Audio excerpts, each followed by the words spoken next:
Hi guys, and Happy New Year. Welcome to 2020 and the new decade. It's nice to welcome in a new year, and on behalf of the Rise High team, we hope that you've had a wonderful Christmas and New Year with your family. Of course, for some families around Australia and South Australia, it hasn't been so nice with everything that's been going on with the fires, and we've obviously really sad and devastated about what's happening around Australia with the fires.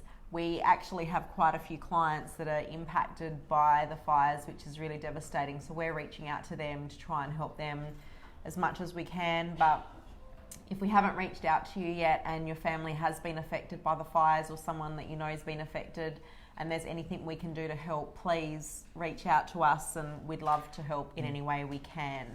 So hopefully we see the end of the fires soon. But today, on some more positive news, we are looking at how to make 2020 your best year yet. And in order to do that, you really need to not only have some really well thought through solid goals, but also need to know how to turn those goals into reality. Because it's one thing to have goals, it's another thing to actually make them come true. So often, there's people make New Year's resolutions, which are obviously, often good intentions that start off, we start off well in the new year with our New Year's resolutions. But I think the real reason why New Year's resolutions often don't come true or don't eventuate or sort of fall away after a few weeks or months is because rarely do we put some thought or solid actions or habits behind them that are actually going to help you to make them come true. Would you agree, James? I agree. Yeah. Are you experienced at making New Year's resolutions in the past that haven't eventuated? I've made a lot.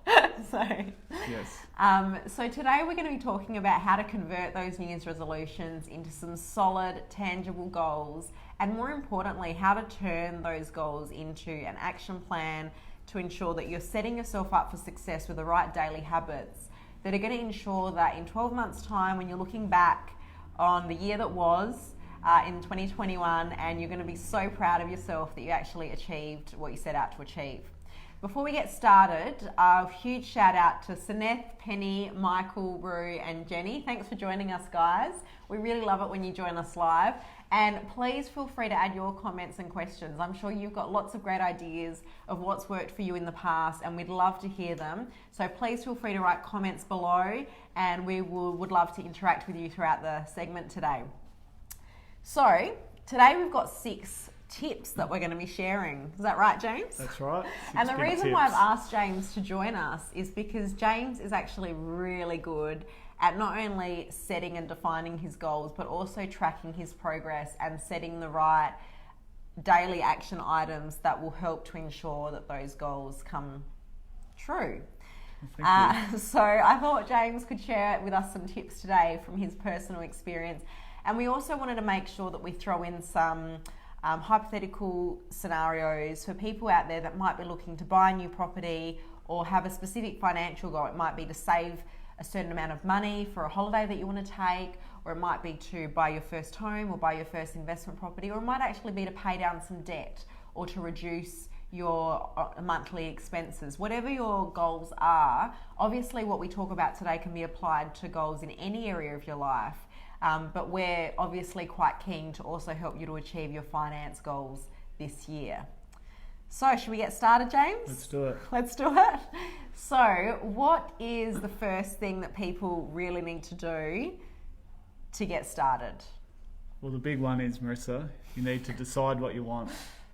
And that's the thing, that sounds so easy. Yeah. But it's actually quite hard to clearly articulate exactly what you want. Yeah, so you need to be specific. Yeah. Because if you are trying to decide what you want and you're trying to be clear about a goal, but it's very ambiguous, you're not quite sure what you want. So if your New Year's resolution is to lose weight or to save money, that's not necessarily going to be very helpful to you as a goal. Correct. So that's when you need to drill down and be more specific about those goals. So instead of saying I want to lose weight, it might be I want to lose 5 kilos.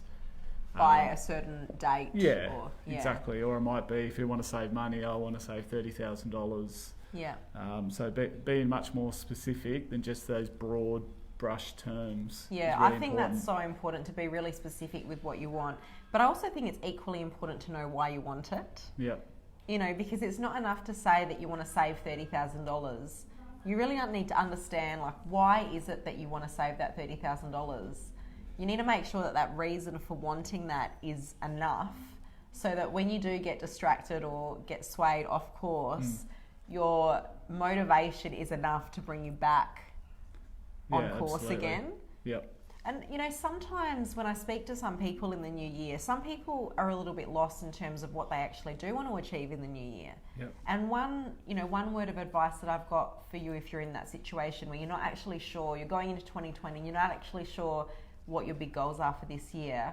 One thing that I like to do at the beginning of the new year is go through my calendar and diary for the last 12 months and just go through like week by week, month by month. It doesn't take very long.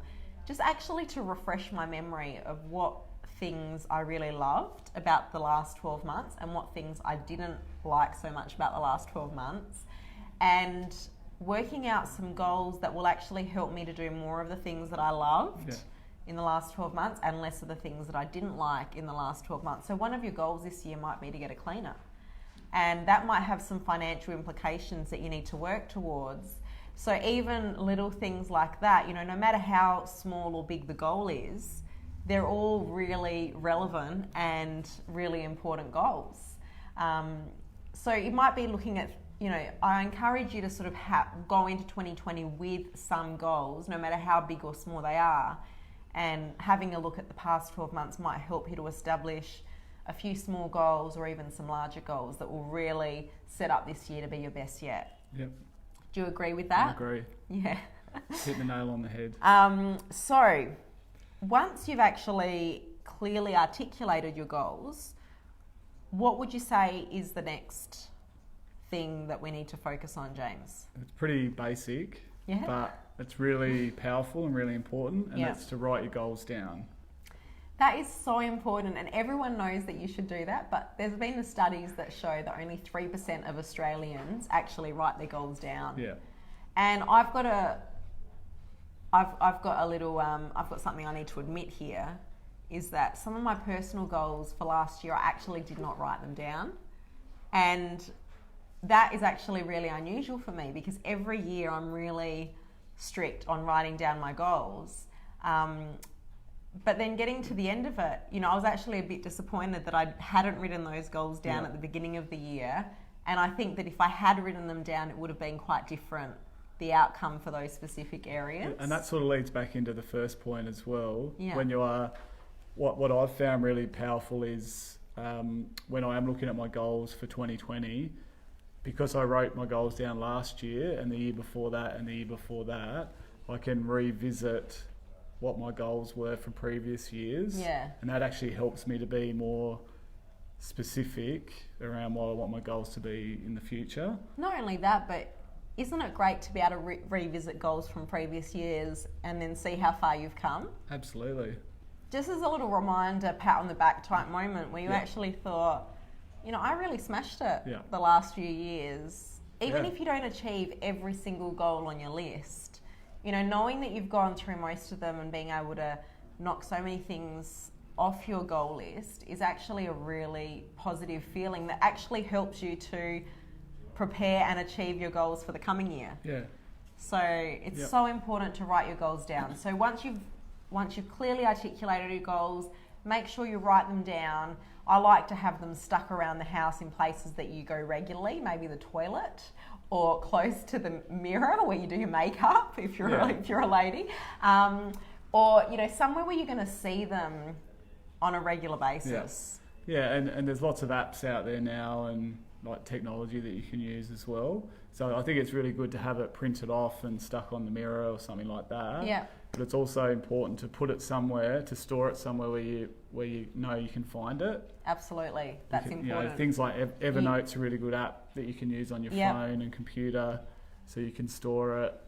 put all the detail in there when you write it down, and then in 6 months' time when you want to refresh it or look at it, you'll know where to go to find it. That's right. So you can get an app like Evernote, or you could even just type it into a Word document and have that saved in a goals file on your, on your desktop, or on your Dropbox folder or something like that. Absolutely. So, okay. So at this stage, we have decided what we wanted, articulated that, we've written the goals down. Before we get on to the next step, hi Julian, hi Sally, hi Susan, thanks for joining us, guys. Really appreciate you coming on board live with us today. What is step number 3? So set a deadline. Deadline. How important is a deadline? So it's no point having an open-ended goal where it's like, okay, I want to save $30,000 and I've got no idea when I want to have that completed by, because ultimately you'll just lose track of that goal and you won't have that sort of drive or motivation to really push for it. Whereas if you can set yourself some aggressive deadlines or time frames. Well, they don't even have to be aggressive, just to know when you want to have achieved it by. I read a you like aggressive deadline. I read a saying once, which I thought was really probably fitting for now, is that a goal without a deadline is just a dream. And I think that's so true, and it's nice to dream, but dreams will only become reality if you actually want them to become reality and be serious about it, really. So having a deadline is so important. So in the case of, a first home buyer that wants to save a deposit, for example, what would you suggest might be, how would they sort of define that? What would they need to have included in that definition of their goal? So you need, so in terms of that scenario, you talking about the deadline or just in general? Yeah, just in general. So they would need to know, how much they need to save. So we've had a lot of clients in that situation, and we've sat down with them and understood their financial position, but then worked out, well, what is the goal? They want to buy a house for X amount of dollars. So therefore, based on their financial situation, they need to save $50,000 or $80,000, whatever the case may be. So then by a certain date to achieve their goal. By a certain date. And then you can we've looked at in some scenarios, okay, what's your cash flow look like? What's your disposable income? And then determine how much they can potentially be saving on a weekly basis or a fortnightly or monthly basis. And then you can work out, based on how much they're able to save, work out how long that's going to take them to achieve that goal, and then that can help us to set that deadline. So in some instances, setting the deadline might be something that you need professional help to do. So in the case of what James has talked about, it may be that if your goal is to save a certain amount of money by a certain date, maybe you do want the extra help from, your mortgage broker, your accountant or financial planner to sit down with you and work out, well, actually, how much can you afford to put away each week or each month to help you to determine what an appropriate deadline is. Or in other instances, it might be that you can set your own deadline. For example, if your goal is to, have the financial capabilities to get a cleaner, and you want to have a cleaner by the start of February in your house, then you can look at your family budget yourself and you can work out, well, where can you cut back to ensure that you've got that extra money available to then obviously fund the cleaner. So in some instances, don't be scared to reach out for help when determining what is an appropriate deadline for your goal, but make sure you do have a deadline. And make sure you do reach out for help if you're not sure on the deadline. I think we've covered that quite well. The other thing, before we move on, the other thing that I do like about deadlines is it actually helps you to prioritise your goals. So often with many people, you don't just have one goal for the year. I know for myself, there's lots of things I want to achieve in lots of different areas of my life, and having deadlines and due dates next to them actually helps you to know what to focus on first, because you can't focus on everything at once. Do you find that useful in terms of prioritising your goals? Absolutely. And I think that leads into the next point as well. So after you've set that deadline, it's really about taking action. Yes, and this is the important part. Yeah, absolutely. And for one particular goal, you might need to break that down into bit of an action plan. There might be multiple actions required.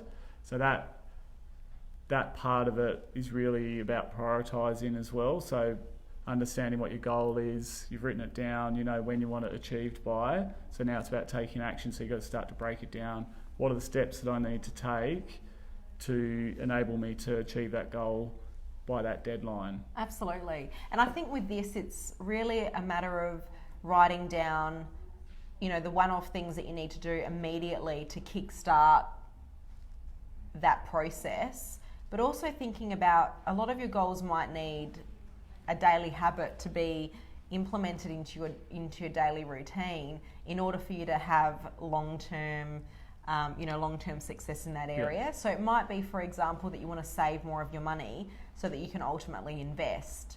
So if you have a goal to save $100 a week, for example, from your, you know, weekly pay, then it's really a matter of what are the actions or the habits that you're going to change on a daily and weekly basis that are actually going to result in you saving that $100 a week. Yeah. Is it that you're going to start taking, you know, leftovers from dinner the night before in for your lunch, so you're going to save that money on lunch? Are you going to be buying less coffees?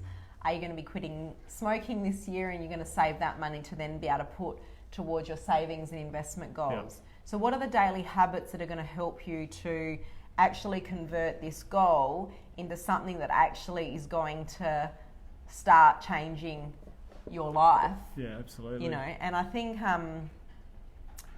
James is so good at this part in particular. You know, I know that he likes to track all of the daily habits that impact each area of his life, and he, you know, does it so well. So I really admire him on that. So what do you find is a good way to sort of monitor your day? Like, decide what the daily habits are and then monitor that, and, you know, make sure that they get embedded into your daily routine. Yep.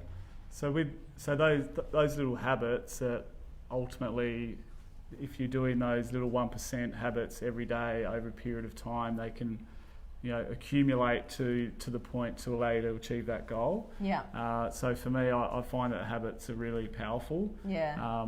So I've set a whole list of habits that I have implemented into my daily routine. Yep. And I use... And they've all stemmed from goals that you've had. Correct. In different areas of your life that you want to maintain. Absolutely. Yeah. So for example, I've got a habit or a goal to be an early riser. Yep. So one of the habits that falls out of that is getting up early. Yeah. So the first thing in my list of habits for the day is to be out of bed by 5:30 in the morning. Yeah. So that's one, and then there's a whole range of other habits that I am trying to implement on a daily basis. So I use an app on my phone and have all the habits listed out on the app. Yep. And then each day as I complete each habit, I just tick them off on the phone. And that's probably quite a positive feeling to be able to go into your app and tick things off. Yeah. Because it's almost like by the time you get to sort of 9 a.m, you've already done a whole heap of daily habits that, you know, what a good feeling to start the day with some ticks. Yeah, absolutely. That's the little reward that you get. The little reward. And I think everyone needs what I call an accountability buddy. Yeah. And for some people, the app might be enough of an accountability buddy to actually have the dedication to go into the app every day, and the app will keep you accountable. But for many people, you actually need another human to be your accountability buddy. It might be your husband, your wife, your spouse, your partner, it might be your best friend, might be the neighbour, might be a professional service provider, so your mortgage broker or your accountant or financial planner. But whoever it is, you know, once you have developed the daily habits and the daily routines, and you can really clearly articulate your goals, it's really great if you can find someone that can help you stay on track, just to keep you accountable for what you said you wanted to do, so that you can have more chance of succeeding and achieving your goal as soon as possible. Yeah, absolutely. And so I've done a lot of research on different apps to use as well for the habit tracking. What would you recommend? There's quite a few, so maybe if you're interested, just drop us a comment on Facebook, and I can send you through some information. Yeah. So there is quite a few out there, and they're all slightly different. Yeah. But there's a few good ones out there that give you like an overview of your how you're tracking, like the history, and you can sort of get a good snapshot of how you're performing against all of your habits. Oh, that's a really good thing. I think a lot of people would love to do that, to actually be able to track over the course of a 12-month period or even longer potentially how you're tracking with your habits. And you know, you watching might also have some great apps or resources or tools that you use to record and track your goals and your actions and your daily habits. If you do have something that you think is pretty special, we'd love you to share it in the comments below so that everyone else watching can also try it out. Yeah, I'd be keen to hear. Yeah, James would definitely be keen to try them out. We've got a shout out to Michael, Priya, Harriet and Luke. Thanks for joining us, guys. Really appreciate you tuning in. So we've talked about deciding what you want, so articulating your goals. We've talked about writing the goals down, so being part of that 3% of the population that writes the goals down. We've talked about having a deadline to the goals so that we know when we have to achieve them by. We've talked about taking action, which is probably the most important thing out of any of this, because if you don't actually take action and build those habits and routines into your life, then it's actually a waste of time. I may as well not even have the goals to start with. I guess once you've got to the point where you're taking regular action, you're developing those habits, it's really then the next step is to review your goals. And review regularly. Yeah. So what do you, when we're reviewing our goals regularly, like what are you actually reviewing there? What are we looking to do? Well, basically looking at how you're progressing against the goal, and part of going back to those habits, it's if you've set the right habits in place, then that's a daily thing that you can focus on. Yeah. And a goal might be quite big and potentially daunting for people. So if you can break it down into those daily habits, then that's what you need to focus on each day. Yeah. And then it's just really about, when you're reviewing your goals, being able to step back and look at the broader picture of. And that's when the apps become handy. Absolutely. Also, to breaking your big goal into small milestones can be a really good thing to do as well. So that's when you will have that big sort of scary goal, but if you can break it down into small, achievable, bite-sized milestones by certain sub-dates, that can be really positive as well. Yeah, absolutely. I can see that Michael sent through a message that he'd love to get the habit apps, so we'll definitely send those through, Michael. If there's any that you've tried that you can tell us about, send them through as well. We'd love to hear what you guys have been using. But definitely, reviewing your goals regularly. I think checking in on what you wanted to achieve at the beginning of the year. As the year progresses, it's easy to forget. So checking in with your goals regularly, and this is where I say, stick it up behind the toilet door. I think if you're not reviewing them, then you lose sight of them. You lose sight and possibly lose a bit of motivation to continue with your daily habits. And then you get to December 2020. And then you sort of look back thinking that you wish you had done more. So we don't want that to happen. We want you guys to all be cheering for joy in December 2020, thinking, yes, smashed it, best year yet, and really sort of achieved everything we wanted to achieve and more. And that's really the final point, is to actually celebrate your success. Absolutely. Because, if few Australians can actually go out there and be really proactive and strategic about setting goals, making a proactive decision to change their daily habits and their daily routines to enable them to achieve really amazing things that will transform their health, their family, their fitness, their financial position, and just improve the quality of their life immensely. And the fact that you guys have tuned into this video shows us that you guys are keen to make 2020 your best year. So make sure you do take the time to celebrate your success, and if you have set yourself those little milestone goals along the way, celebrate at those milestones as well. Absolutely. Do you agree that's an important part of the process? Oh yeah, I think that's the most important part. How do you like to celebrate your success? Shout myself a coffee. James is a very big coffee drinker. He likes very good coffee. So that's pretty much it for today. That's what we wanted to talk about. We have a go at Rise High to increase the amount of educational content that we provide to you over the course of this year. So really recommend that if you are interested in money, finance, property, that you do actually subscribe to our YouTube channel, which is called Rise High TV, and also like our Facebook page for more updates and more live discussions. You can also get some special private discussions from me in the Rise High Investor group on the Rise High Investor page. So definitely, if you're interested, especially if you're interested in property investing, definitely go onto the Rise High Investor Facebook page and like that and ask to join the group.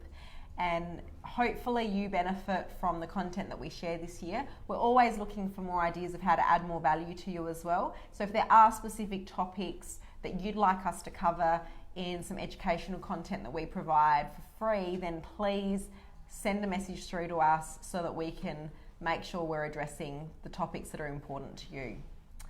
Thank you so much for tuning in. We have a very special Facebook Live coming up on the 23rd of January, where I'll be speaking with Lucy Corns, which is really exciting.